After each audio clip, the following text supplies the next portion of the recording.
sur la stupidité de la vaccination de masse, sur les conflits d'intérêts de certains influenceurs. Sur la Tout stabilité... ça est écrit. Pardon ? Sur la vaccination de masse, qu'est-ce qu'il disait si c'est pas bien, trop long, écoutez, M. François Autain, qui était président de la commission, demandait quels étaient les fondements scientifiques de la vaccination de masse. Parce que, souvenez-vous, on avait acheté...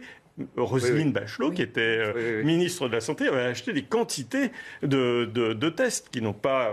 Parce que les gens se sont quand même méfiés à l'époque. Il n'y avait pas, si vous voulez, le truc. Donc, ce qu'il disait, c'est que ceci apparaît d'autant plus...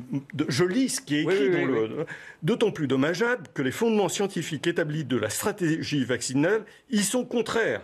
Une vaccination de masse ne présente d'intérêt collectif que si elle est achevée avant l'arrivée du virus, afin d'obtenir un effet barrière qui empêche la circulation au sein des populations. Pourquoi n'a-t-on pas voulu relayer... Mais pourquoi alors c'est ce que vous dites est absolument ahurissant. Mais sur tous les points. Les autorités n'ont pas voulu relire ce qu'elles avaient cautionné à l'époque? C'est ça que je n'arrive pas à comprendre. Il y a une irrationalité. Mais écoutez, il faut quand même... Et mon autre question, parce que le temps presse, et pourquoi ne vous a-t-on pas écouté? Parce que en fait, vous êtes de ceux qui ont été immédiatement marginalisé, radié et caricaturé. Alors, je ne suis pas seul. Non, je ne suis pas seul, non, je sais bien. Toute personne. Et c'est d'ailleurs pour ça que je vous ai invité, c'est parce que vous n'avez pas réussi à vous faire entendre.